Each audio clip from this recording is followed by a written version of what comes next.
Karibu sana Mapenzi Midwife, nipo mbele yako. Leo ninatamani tuzungumzie kuhusu perineal massage. Imekuwa kuna changamoto sana, unakuta mama labda alipokuwa akijifungua mtoto wake wa kwanza au wa pili au wa tatu aliongezewa njia au alichanika. Kwa hiyo baada ya kupitia changamoto hiyo kuchanika, amekuwa na hofu ndani ya moyo wake, hatamani tena kujifungua kawaida. Mwingine ametishwa na aidha na wahudumu wa afya au na marafiki kwamba ulichanika sana, sasa hivi ukija kujifungua tena utachanika zaidi ya hapa. Lakini nayo habari njema kwamba kuna njia unaweza kuitumia ambayo ikakusaidia kupunguza michaniko tena unapoenda kujifungua kwa mara nyingine. Kwa sababu kwa kawaida unapochanika au unapoongezewa njia, sehemu hiyo inaposhonwa inatengeneza kovu. Na siku zote tabia ya kovu ni kupunguza eneo. Yaani inafanya ile eneo linasinyaa, linakuwa dogo.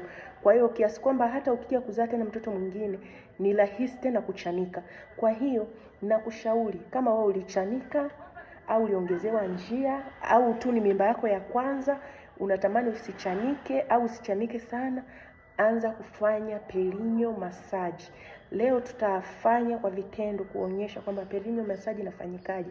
Na hii perineal massage inakusaidia kuandaa eneo lako au eneo lile ulilopata kovu liweze kuanza kupona na kuona kawaida na kuanza kutanuka kwa ajili ya kujiandaa kuweza kujifungua. Kwa hiyo usiogope, karibu.